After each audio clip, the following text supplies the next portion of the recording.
ഈശോയുടെ സമാധാനം നമ്മുടെ ഹൃദയങ്ങളെ ഭരിക്കട്ടെ.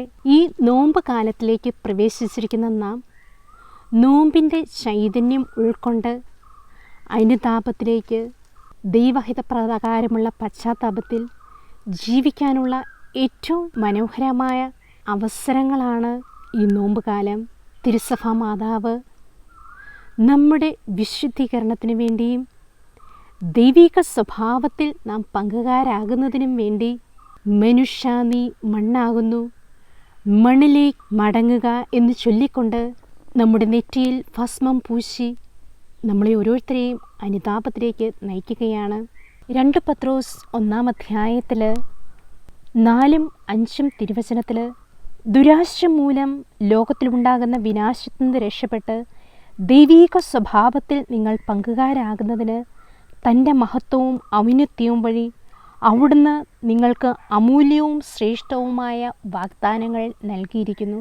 നമ്മൾ ഓരോരുത്തരും ദുരാശ മൂലം ലോകത്തിലുണ്ടാകുന്ന വിനാശത്തിൽ നിന്ന് രക്ഷപ്പെട്ട് ദൈവീക സ്വഭാവത്തിൽ പങ്കുകാരാകാൻ വേണ്ടി ദൈവമക്കളുടെ സ്ഥാനത്തേക്ക് ഉയർത്തപ്പെടാൻ വേണ്ടിയാണ് ഈ നോമ്പ് കാലത്ത് അനുതാപ ശുശ്രൂഷയിലൂടെ നമ്മൾ ഓരോരുത്തരും കടന്നു പോകുന്നത്. യോനാ പ്രവാചകനും മറ്റ് പ്രവാചകന്മാരുമെല്ലാം ചാക്കുടുത്ത് ചാരം പൂശി അനുദിപ്പിക്കുവാൻ നമ്മളോട് ഓരോരുത്തരും ആഹ്വാനം ചെയ്യുകയാണ്. നോമ്പ് കാലത്ത് നമ്മൾ ഭക്ഷണങ്ങളുടെ നോയമ്പെടുക്കാറുണ്ട്. അതുപോലെ തന്നെ നാവിൻ്റെ നോമ്പ്, മീഡിയയുടെ നോമ്പ് ഇവയെല്ലാം നാം പാലിക്കാറുണ്ട്. എന്തിനു വേണ്ടിയാണ്? നമ്മളുടെ ശരീരത്തിൻ്റെ ആഗ്രഹങ്ങളെ നിഹനിച്ചുകൊണ്ട് ആത്മാവിൻ്റെ രാജ്യത്തിലേക്ക് പ്രവേശിക്കുവാൻ, ആത്മീയ ശക്തി ലഭിക്കുവാൻ വേണ്ടിയാണ് ഈ നോമ്പുകളെല്ലാം നാം എടുക്കുന്നത്. കാരണം ഈ ലോകത്തിൽ നമ്മൾ ഓരോരുത്തരും വന്നിരിക്കുന്നത് വളരെ ചുരുങ്ങിയ സമയത്തിന് വേണ്ടിയാണ്. കാരണം ഫിലിപ്പിയർക്കെതിരെ ലേഖനം 3 അധ്യായം 20 തിരുവചനത്തിൽ പറയുന്നത് പോലെ നമ്മുടെ പൗരത്വം സ്വർഗത്തിലാണ്. ദൈവം നമ്മളെ ഓരോരുത്തരെയും നിത്യജീവന് വേണ്ടി, നിത്യമായി അനശ്വരതയ്ക്ക് വേണ്ടി സൃഷ്ടിച്ചിരിക്കുകയാണ്. നമ്മുടെ ഓരോരുത്തരുടെയും പൗരത്വം സ്വർഗത്തിലാണ്. ഈ പൗരത്വം നമ്മൾ ഓരോരുത്തരും സ്വീകരിക്കണമെങ്കിൽ, ആ സ്വർഗരാജ്യത്തിലേക്ക് നമ്മൾ എത്തപ്പെടണമെങ്കിൽ ഈ ഭൂമിയിലായിരിക്കുമ്പോൾ നമ്മൾ നോമ്പും അനുതാപവും ദൈവഹിതപ്രകാരമുള്ള പശ്ചാത്താപത്തിലേക്ക് കടന്നു വന്ന് ആ ഒരു ചൈതന്യത്തിൽ നിലകൊള്ളേണ്ടത് ആവശ്യകതയാണ്.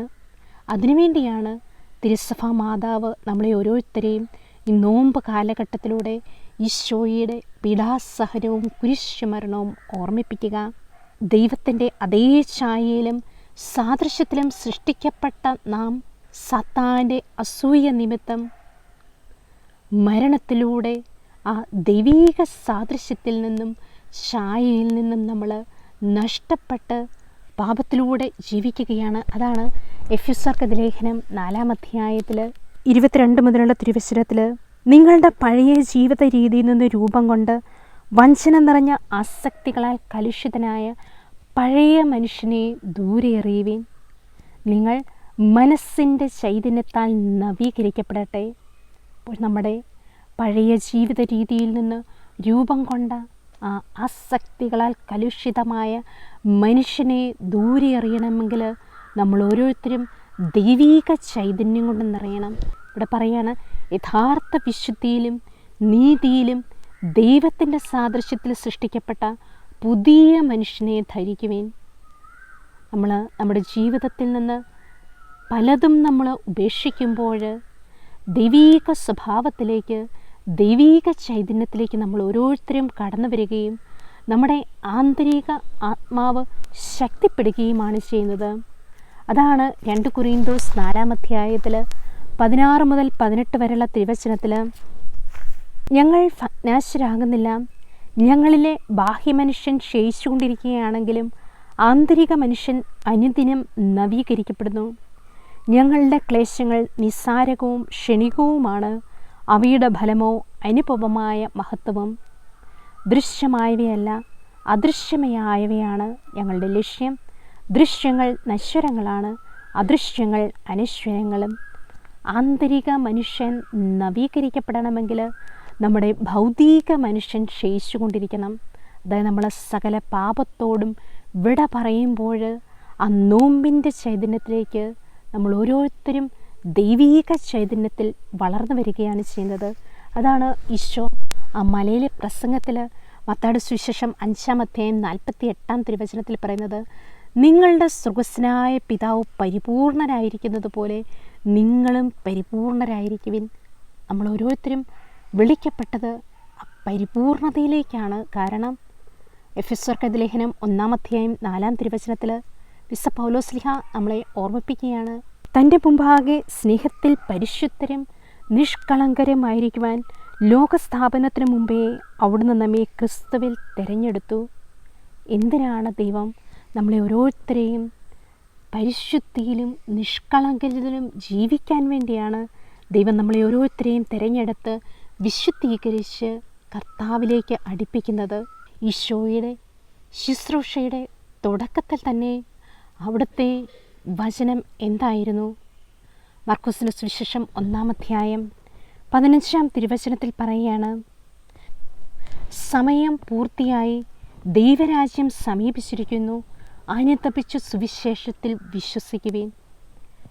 ദൈവരാജ്യം സമീപത്ത് എത്തണമെങ്കിൽ കർത്താവ് പറയാണ്, ദൈവരാജ്യത്തിലേക്ക് നമ്മൾ ഓരോരുത്തരും പ്രവേശിക്കണമെങ്കിൽ അതിന് പറ്റിയ മാർഗം നമ്മുടെ ഓരോരുത്തരുടെയും അനുതാപമാണ്, മനസ്സിൻ്റെ മാറ്റമാണ്.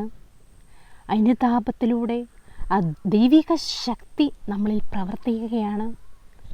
പാപത്തിൽ നിന്ന് ഉള്ള ഒരു പിന്തിരിഞ്ഞ് ഓട്ടമാണ് അനുതാപം. അതാണ് പ്രഭാഷകൻ്റെ പുസ്തകം 21-ാം അധ്യായം 1 മുതലുള്ള തിരുവചനത്തിൽ പറയുന്നത്, മകനെ, നീ പാപം ചെയ്തിട്ടുണ്ടോ? ഇനിയും അരുത്.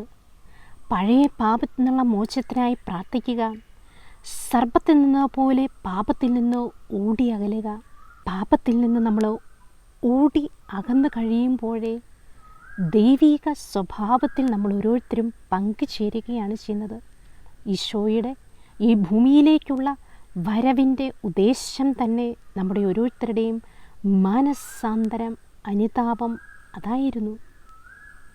അതാണ് യെശയ്യാ പ്രവാചകൻ്റെ പുസ്തകം 57-ാം അധ്യായം 15-16 തിരുവചനത്തിൽ, അത്യുന്നതനും മഹത്വപൂർണനും അനന്തതയിൽ വസിക്കുന്ന പരിശുദ്ധൻ എന്ന നാമം വഹിക്കുന്നവൻ അരുളി ചെയ്യുന്നു, ഞാൻ ഉന്നതമായ വിശുദ്ധ സ്ഥലത്ത് വസിക്കുന്നു. ദൈവം വസിക്കുന്ന സ്ഥലം ഉന്നതത്തിൽ, ആ വിശുദ്ധ സ്ഥലത്താണ്. എന്നിട്ട് പറയാണ്, അനുതാപികളുടെ ഹൃദയത്തെയും വിനീതരുടെ ആത്മാവിനെയും നവീകരിക്കുവാൻ ഞാൻ അവരോട് കൂടെ വസിക്കുന്നു. നമ്മൾ അനുതാപം ഉള്ള ഒരു ഹൃദയത്തിൻ്റെ ഉടമയാണോ? നമ്മൾ വിനീത മാർഗത്തിൽ ചരിക്കുന്നവരാണോ? എങ്കിൽ അത്യുന്നതനായ ദൈവം സ്വർഗം വിട്ട് ഇറങ്ങി നമ്മൾ ഓരോരുത്തരോടുമൊപ്പം ആയിരിക്കുകയും നമ്മളോടൊപ്പം അവിടുന്ന് ഭക്ഷണം കഴിക്കുകയും ചെയ്യും. അതാണ് വെളിപാട് പുസ്തകം 3-ാം അധ്യായം 19, 20, 21 തിരുവചനത്തെ പറയുന്നത്, ഇതാ ഞാൻ വാതിലിൽ വന്ന് മുട്ടുന്നു, ആരെങ്കിലും എൻ്റെ സ്വരം ശ്രവിച്ച് വാതിൽ തുറന്നാൽ ഞങ്ങൾ അവനോട് കൂടെ ആയിരിക്കുകയും അവനോട് കൂടെ ഭക്ഷിക്കുകയും ചെയ്യും. ദൈവം നമുക്ക് വേണ്ടി ഭക്ഷണം ഒരുക്കുകയാണ്. ദൈവത്തിൻ്റെ ഭക്ഷണമേശയിൽ നമ്മൾ ഓരോരുത്തരും ആയിരിക്കുക എന്നുള്ളത് വലിയൊരു ഭാഗ്യമാണ്. അതുകൊണ്ട് തന്നെയാണ് തിരുസഭയിൽ വിശുദ്ധ കുർബാന നമ്മൾ സ്വീകരിക്കുന്നത്. ഏറ്റവും വിശുദ്ധ ജീവിതം നയിച്ചിട്ടായിരിക്കണം. എന്തെങ്കിലും പാപം നമ്മളിൽ ഉണ്ടെങ്കിൽ വിശുദ്ധ കുമ്പസാരത്തിലൂടെ അതെടുത്ത് മാറ്റിക്കൊണ്ട് ആ ഈശോയെ സ്വീകരിക്കുവാൻ നമ്മൾ ആ വിശുദ്ധ കുർബാനയിൽ കേൾക്കാറുണ്ട്, വിശുദ്ധ കുർബാന വിശുദ്ധ ജനത്തിനുള്ളതാകുന്നു. നമ്മൾ ഓരോരുത്തരും വിശുദ്ധിയിൽ ജീവിക്കുമ്പോൾ കർത്താവ് നമുക്ക് വേണ്ടി ഒരുക്കിയ ആ ഭക്ഷണം മജ്ജയും മേധസ്സും കൊഴുപ്പുള്ള ഭക്ഷണം. യെശയ്യാ പ്രവാചകൻ്റെ പുസ്തകം 25-ാം അധ്യായം 6 മുതലുള്ള തിരുവചനത്തിൽ കർത്താവിൻ്റെ വിരുന്ന് എന്നാണ് ഇവിടെ പറയുന്നത്. ഈ പർവ്വതത്തിൽ സർവ്വജനതകൾക്കും വേണ്ടി സൈന്യങ്ങളുടെ കർത്താവ് ഒരു വിരുന്നൊരുക്കും. മജ്ജയും കൊഴുപ്പു മുറ്റിയ വിഭവങ്ങളും മേൽത്തരം വീഞ്ഞുമുള്ള വിരുന്ന്. ദൈവമായ കർത്താവ് നമുക്ക് വേണ്ടി ഒരുക്കുന്ന വിരുന്ന് മജ്ജയും കൊഴുപ്പുമുറ്റിയ വിഭവങ്ങളും മേൽത്തരം വീഞ്ഞുമുള്ള വിരുന്ന്. ഈ വിരുന്ന് നമ്മൾ ആസ്വദിക്കണമെങ്കിൽ നമ്മൾ ഓരോരുത്തരും ആത്മീയ ശക്തിയിലേക്ക്, ദൈവരാജ്യത്തിലേക്ക് കടന്നു വന്നെങ്കിൽ മാത്രമേ പരിശുദ്ധ കുർബാനയുടെ ശക്തി നമുക്ക് മനസ്സിലാകുകയുള്ളൂ. ഉദാഹരണമായി പറഞ്ഞാൽ, നാം ഏതെങ്കിലും രോഗങ്ങൾ, പനിയൊക്കെ നമുക്ക് വരുമ്പോൾ എത്ര നല്ല രുചികരമായ ഭക്ഷണം നമ്മുടെ മുമ്പിൽ വിളമ്പി വെച്ചാലും അവയെല്ലാം നമുക്ക് കയ്പായിട്ട് രുചിയില്ലാതെ അനുഭവപ്പെടുകയുള്ളൂ. ഇതുപോലെ തന്നെ നാം പാപാവസ്ഥയിൽ ആയിരിക്കുമ്പോൾ ദൈവം നമുക്ക് വേണ്ടി ഒരുക്കിയിരിക്കുന്ന, സജ്ജമാക്കിയിരിക്കുന്ന ആ വിവാഹ വിരുന്നിലെ ആ ഭക്ഷണം നമുക്ക് രുചികരമായിരിക്കുകയില്ല. അതുകൊണ്ട് നമ്മൾ ഓരോരുത്തരും ആ വിശുദ്ധിയിലേക്ക്, അനുതാപത്തിലേക്ക് നമ്മൾ കടന്നു വരണം ഈ നോമ്പ് കാലത്ത്.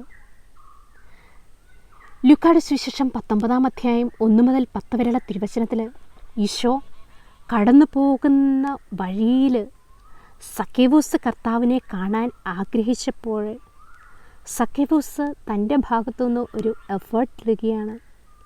പൊക്കം കുറവായിരുന്നതിനാൽ അവൻ ആ മരത്തിൽ കയറി കർത്താവിനെ കാണാൻ ആഗ്രഹിച്ചു. ഇത് കണ്ട കർത്താവ് സക്കേവൂസിനെ വിളിക്കുകയാണ്. സക്കേവൂസേ, ഇറങ്ങി വരിക, ഇന്ന് നിൻ്റെ ഭവനത്തിലായിരിക്കും ഞാൻ വിരുന്ന് ഉണ്ണുക.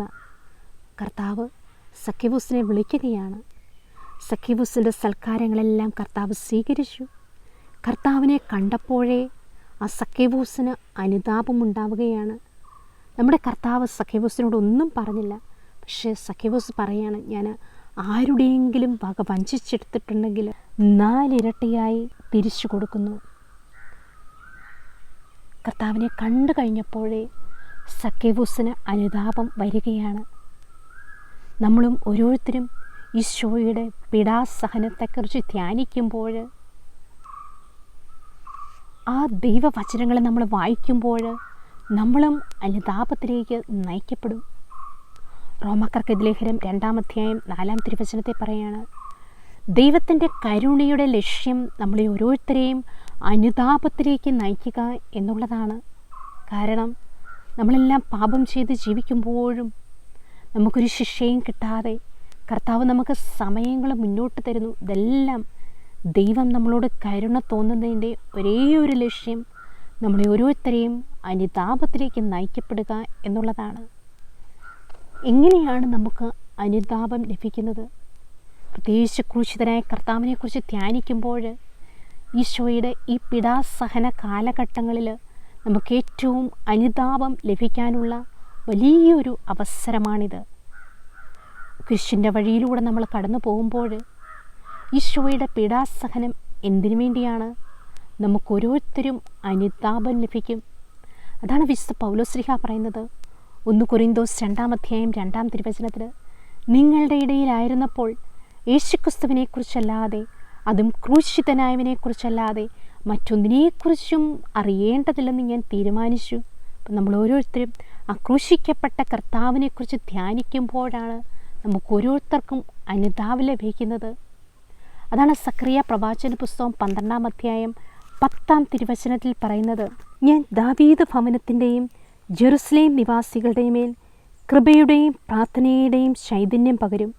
അപ്പോൾ തങ്ങൾ കുത്തി മുറിവേൽപ്പിച്ചവനെ നോക്കി ഏകജാതനെ പ്രതി എന്ന പോലെ അവർ കരയും. നമ്മൾ ആ കുത്തി മുറിവേൽപ്പിച്ച ഈശോയെ, ക്രൂശിതനായ കർത്താവിനെ കാണുമ്പോഴാണ് നമുക്ക് ഓരോരുത്തർക്കും അനുതാപം ഉണ്ടാകുന്നത്. പ്രത്യേകിച്ച് കർത്താവിൻ്റെ ശുശ്രൂഷയ്ക്ക് വേണ്ടി ഇറങ്ങിത്തിരിച്ചവർ എല്ലാ ദിവസവും ഈശോയുടെ കുരിശിനെ നോക്കി 2 തുള്ളി കണ്ണുനീർ പൊഴിച്ചാൽ നമ്മൾ പോകുന്ന വഴികളെല്ലാം വിജയിക്കും. പ്രത്യേകിച്ച് മറ്റുള്ളവരെ കണ്ടുമുട്ടുമ്പോൾ അവർക്കും അനുതാപം, മനസ്സാന്തരത്തിൻ്റെ കൃപ ലഭിക്കും.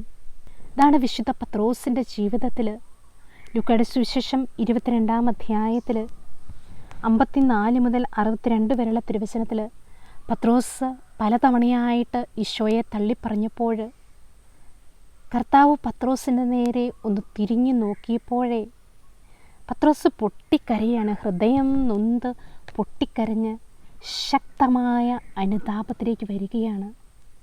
അതാണ് വിശുദ്ധ പൗലോസ്ലീഹ 2 തരത്തിലുള്ള അനുതാപത്തെക്കുറിച്ച്, പശ്ചാത്താപത്തെക്കുറിച്ച് നമ്മളോട് പറഞ്ഞു തരുന്നത്. 2 കൊരിന്തോസ് 7-ാം അധ്യായം 9 മുതൽ 11 വരെയുള്ള തിരുവചനത്തിൽ ദൈവഹിതപ്രകാരമുള്ള പശ്ചാത്താപവും ലൗകികമായ പശ്ചാത്താപവും.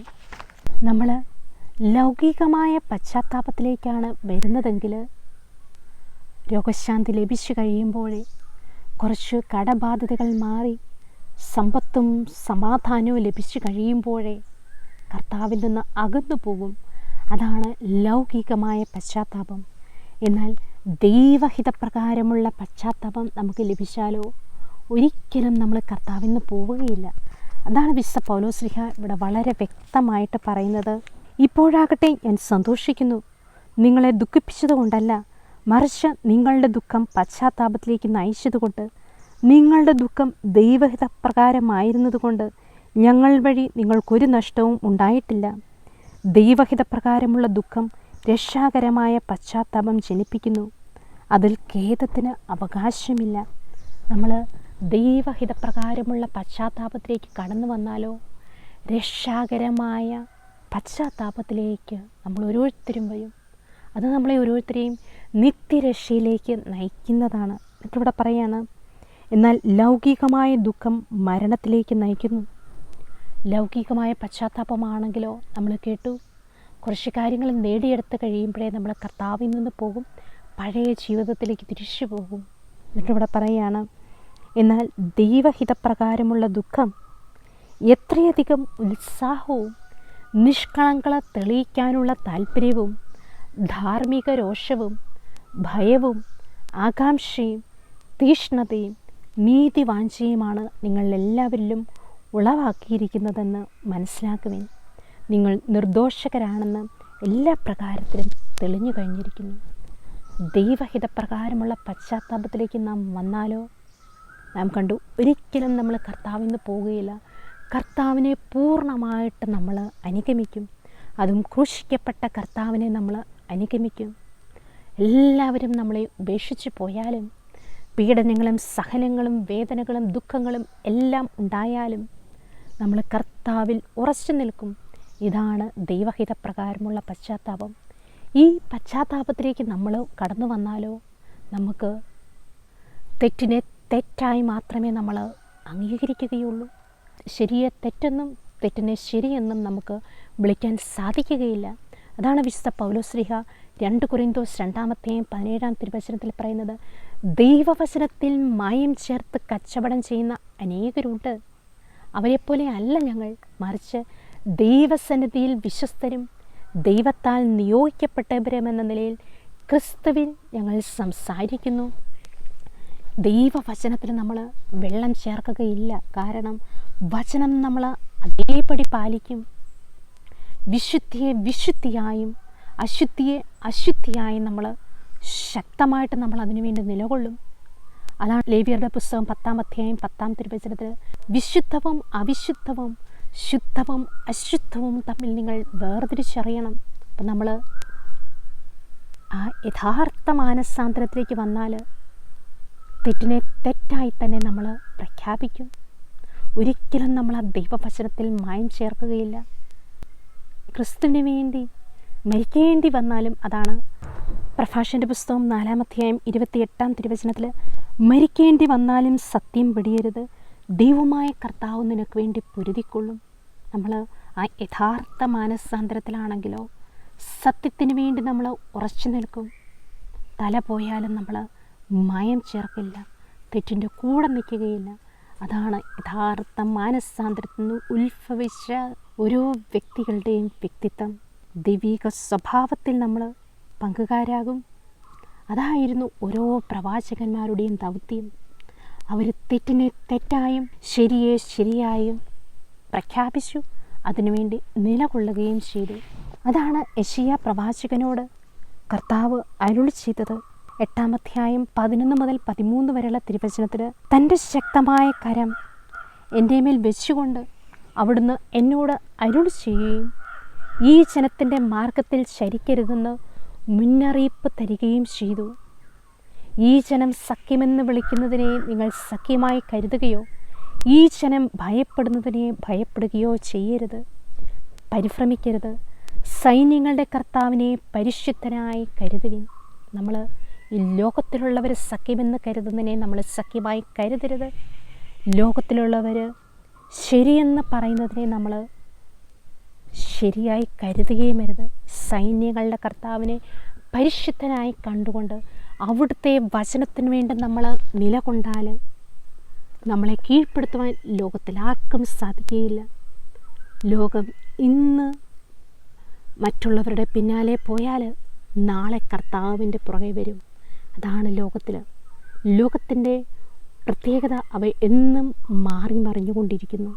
എന്നാൽ നമ്മുടെ ദൈവമായ കർത്താവും അവിടുത്തെ വചനവും നിത്യം നിലനിൽക്കുന്നതാണ്. അത് എന്നും ഒരേ ആൾ തന്നെയാണ്. അതാണ് ഹെബ്രായർക്കെഴുതിയ ലേഖനം 13-ാം അധ്യായം 8-ാം തിരുവചനത്തിൽ പറയുന്നത്, യേശുക്രിസ്തു ഇന്നലെയും ഇന്നും എന്നും ഒരേ ആൾ തന്നെയാണ്. ഈശോയുടെ ഓരോ വാക്കുകളും ക്രിസ്തുവിൽ അതേ എന്നും അല്ല എന്നും അല്ല. വിശുദ്ധ പൗലോസ്ലീഹ പറയുകയാണ് 2 കൊരിന്ത്യർ 1-ാം അധ്യായത്തിൽ 17 മുതലുള്ള തിരുവചനത്തിൽ, എൻ്റെ ഈ തീരുമാനത്തിൽ ഞാൻ ഉറപ്പില്ലാത്തവനായിരുന്നുവോ? ഒരേ സമയം അതേ എന്നും അല്ല എന്നും പറയാൻ മുതിരുന്ന ലൗകിക മനുഷ്യനെ പോലെയാണോ ഞാൻ പദ്ധതികൾ തയ്യാറാക്കുന്നത്? പൗലോസ്ലീഹ ചോദിക്കുകയാണ്. നമ്മൾ ലൗകികമായ പശ്ചാത്താപത്തിലാണ് നമ്മൾ വന്നതെങ്കിൽ നമ്മൾ ഒരേ സമയം നമ്മുടെ വാക്കുകൾ അതേ എന്നും അല്ല എന്നും പറയും, ലോകം പറയുന്നത് പോലെ. എന്നിട്ട് പൗലോസ്ലീഹ ചോദിക്കുകയാണ്, നിങ്ങളോടുള്ള ഞങ്ങളുടെ വാക്കുകൾ ഒരേ സമയം അതേ എന്നും അല്ല എന്നും ആയിരുന്നില്ല എന്നതിന് വിശ്വസ്തനായ ദൈവം സാക്ഷിയാണ്.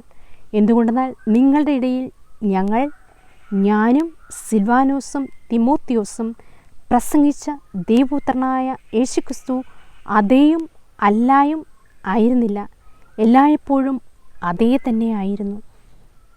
ദൈവത്തിൻ്റെ സകല വാഗ്ദാനങ്ങളും യേശുക്രിസ്തുവിൽ അതേ എന്ന് തന്നെ. അതുകൊണ്ട് തന്നെയാണ് ദൈവമഹത്വത്തിന് അവൻ വഴി ഞങ്ങൾ ആമേൻ എന്ന് പറയുന്നത്. നമ്മുടെ കർത്താവിൻ്റെ വാക്കുകൾ സ്വർഗത്തിൻ്റെ വാക്കുകൾ മാറി മറിയുന്നതല്ല. അത് അതേ ആണെങ്കിൽ അതെപ്പോഴും അതേയാണ്. അല്ല എന്നാണ് പറയുന്നതെങ്കിൽ അത് അല്ല. ഇതാണ് സ്നാപക യോഹന്നാൻ്റെ ജീവിതത്തിൽ സംഭവിച്ചത്.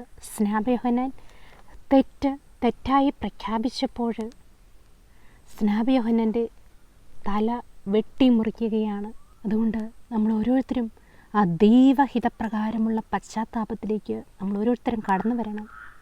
ലൗകികമായ പശ്ചാത്താപം കൊണ്ട് ഒരു പ്രയോജനവുമില്ല. ഈശോയ്ക്ക് വേണ്ടി നമ്മൾ ഓരോരുത്തരും ധീര രക്തസാക്ഷികളായിട്ട് നിൽക്കണം. സത്യത്തിന് വേണ്ടി നമ്മൾ നിലകൊള്ളണം. അതാണ് ദാനിയേൽ പ്രവാചകൻ്റെ പുസ്തകം 13-ാം അധ്യായത്തിൽ ആ സൂസന്ന ദൈവഹിതപ്രകാരമുള്ള പശ്ചാത്താപത്തിൽ നിന്ന് വന്നതുകൊണ്ട് പാപത്തിന് പ്രേരിപ്പിച്ചപ്പോൾ മറ്റാരും കാണില്ലായിരുന്നു. അവൾ പാപത്തിന് വഴങ്ങിയില്ല. സത്യത്തിന് വേണ്ടി നിലനിന്നതുകൊണ്ട് ദൈവമായ കർത്താവ് തൻ്റെ ആത്മാവിനെ അയച്ച് ദാനിയേൽ പ്രവാചകൻ്റെ നിഷ്കളങ്കമായ മനസ്സിനെ ഉണർത്തിക്കൊണ്ട് അവൾക്ക് വേണ്ടി വാദിക്കുകയാണ് ചെയ്യുന്നത്. നമ്മുടെയൊക്കെ ജീവിതത്തിൽ പലപ്പോഴും നമ്മൾ തെറ്റിന് കൂട്ടുനിൽക്കാതെ വരുമ്പോൾ നമ്മുടെ സഹോദരങ്ങളും നമ്മുടെ കൂടെ ആയിരിക്കുന്നവരും എല്ലാവരും നമ്മളെ ഉപേക്ഷിച്ച് പോകുമ്പോഴും സത്യത്തിന് വേണ്ടി നമ്മൾ നിലകൊണ്ടാൽ നമ്മുടെ കർത്താവ് നമുക്ക് വേണ്ടി നിലകൊള്ളും. നമ്മളെ കർത്താവ് ഉയർത്തുകയും ചെയ്യും. ആ കർത്താവിൻ്റെ വാക്കുകളോട് നമ്മുടെ വാക്കിനെ നാം ചേർത്ത് വെച്ചാൽ അതേ എന്ന് പറഞ്ഞാൽ അതേ ആയിരിക്കും, അല്ല എന്ന് പറഞ്ഞാൽ അല്ല ആയിരിക്കും. ഇങ്ങനെയുള്ള ഒരു വ്യക്തിത്വത്തിൻ്റെ ഉടമകളായിട്ട് നമ്മൾ ഓരോരുത്തരും മാറണം. ഇതാണ് പ്രവാചക ദൗത്യം. നമ്മൾ ഈ സംഗീത പുസ്തകത്തിലൂടെ കടന്നു പോകുമ്പോൾ 24-ാം അധ്യായത്തിൽ ബാലാമിനെതിരെ പ്രവചിക്കുവാൻ ബാലാക്കിനെ വിളിക്കുകയാണ്. ബാലാമിനെതിരെ ബാലാക്കിൻ്റെ കോപം ജ്വലിച്ചു. ബാലാക്ക് കർത്താവിൻ്റെ ഒരു പ്രവാചകനാണ്. അവിടെ ചെന്ന് കഴിയുമ്പോഴേ ബാലാക്ക് നേരെ തിരിച്ച് ഇസ്രയേലിനെ അനുഗ്രഹിക്കുകയാണ്. അപ്പോൾ ബാലാക്കിനോട് കോപം ജ്വലിക്കുകയാണ്. സംഗീത പുസ്തകം 24-ാം അധ്യായം 13-ാം തിരുവചനത്തിൽ, ബാലാക്ക് തൻ്റെ വീട് നിറയെ പൊന്നും വെള്ളിയും തന്നാൽ പോലും കർത്താവിൻ്റെ കൽപ്പനയ്ക്ക് അപ്പുറം സൊമനസ്സ നന്മയോ തിന്മയോ ചെയ്യാൻ എനിക്ക് സാധിക്കുകയില്ല. കർത്താവ് അരുളി ചെയ്യുന്നതെന്തോ അത് ഞാൻ പറയും. ഇതാണ് പ്രവാചക ദൗത്യം. നമുക്ക് സ്വർണവും വെള്ളിയും എന്തെല്ലാം തന്നാലും കർത്താവ് പറയുന്നതിൻ്റെ അപ്പുറം നമ്മൾ ഓരോരുത്തരും പറയരുത്. ഈ നോമ്പ് കാലത്ത് നമുക്ക് ദൈവവചനത്തിന് വേണ്ടി നിലകൊള്ളാം, ദൈവിക മനുഷ്യരായിട്ട് മാറാം. നമ്മൾ ഓരോരുത്തരും ദൈവം വിളിച്ചിരിക്കുന്നത് ദൈവത്തിൻ്റെ അംബാസിഡേഴ്സായിട്ടാണ്, സ്ഥാനപതികളായിട്ടാണ്. അതാണ് 2 കൊരിന്തോസ് 5-17 മുതൽ 21 വരെയുള്ള തിരുവചനത്തിൽ പൗലോസ്ലീഹ പറയുന്നത്. നമ്മൾ ക്രിസ്തുവിൻ്റെ സ്ഥാനപതികളാണ്. ലോകത്തെ സ്വർഗത്തോട് രമ്യതപ്പെടാൻ വിളിക്കപ്പെട്ട നാം മായം ചേർക്കാത്ത വചനമായിരിക്കണം. തിന്മയ്ക്ക് കൂട്ടു നിൽക്കാതെ വേണം നമ്മൾ ഓരോരുത്തരും മുന്നോട്ട് പോകാൻ. അതാണ് വിശുദ്ധ പൗലോസ്ലീഹ റോമാക്കാർക്കെതിരെ ലേഖനം 2-11 തിരുവചനത്തിൽ ദൈവത്തിന് മുഖംനോട്ടമില്ല, നമ്മൾ ആരുടെയും മുഖം നോക്കരുത്, സത്യത്തിന് വേണ്ടി മാത്രം നിലകൊള്ളണം. അതാണ് യഥാർത്ഥ ദൈവഹിതപ്രകാരമുള്ള പശ്ചാത്താപം. ഈ യഥാർത്ഥ പശ്ചാത്താപം ഈശോയുടെ പീഡാസഹനത്തെക്കുറിച്ച് നമ്മൾ ചിന്തിക്കുമ്പോഴാണ്, ധ്യാനിക്കുമ്പോഴാണ് നമുക്ക് ലഭിക്കുന്നത്. ആ ക്രൂശിതനെ നമുക്ക് നോക്കിക്കൊണ്ട് സക്കറിയ പ്രവാചകൻ്റെ പുസ്തകം 12-10 തിരുവചനത്തിൽ ആ കുത്തി മുറിവേൽപ്പിച്ചവനെ നമുക്ക് നോക്കി നിന്നുകൊണ്ട് ആ യഥാർത്ഥ ദൈവഹിതപ്രകാരമുള്ള പശ്ചാത്താപത്തിലേക്ക് കടന്നു വരാൻ നമുക്ക് ഈ നോമ്പുകാലം പ്രാർത്ഥിക്കാം. നോമ്പുകാലത്തിൽ അനുതാപം എന്ന ആ കൃപ ലഭിക്കുവാൻ നമുക്ക് ദൈവത്തോട് പ്രത്യേകം പ്രാർത്ഥിച്ചുകൊണ്ട് നമ്മളെ ഏൽപ്പിക്കപ്പെട്ട ദൗത്യം നമ്മൾ വിശ്വസ്തമായിട്ട് കുടുംബജീവിതം നയിക്കുന്നവർ, സന്യസ്ത ജീവിതം നയിക്കുന്നവർ, ഈശോയ്ക്ക് വേണ്ടി പൂർണ്ണമായിട്ട് തങ്ങളെ തന്നെ സമർപ്പിച്ചവർ, ഇവിടെയെല്ലാം വിശ്വസ്തത പാലിച്ചുകൊണ്ട് നിൽക്കുവാനുള്ള കൃപയ്ക്ക് വേണ്ടി നമുക്ക് പ്രാർത്ഥിക്കാം. ആ ദൈവഹിത പ്രകാരമുള്ള പശ്ചാത്താപം ഈ നോമ്പ് കാലത്ത് ദൈവം നമുക്ക് ഓരോരുത്തർക്കും പ്രദാനം ചെയ്യട്ടെ എന്ന് പ്രാർത്ഥിച്ചുകൊണ്ട് ഈശോ മിശിഹായുടെ വാഗ്ദാനങ്ങൾക്ക് ഞങ്ങൾ യോഗ്യരാകുവാൻ സർവേശ്വരൻ്റെ പരിശുദ്ധ ദൈവമാതാവേ ഞങ്ങൾക്ക് വേണ്ടി പ്രാർത്ഥിക്കണമേ. ആമേൻ.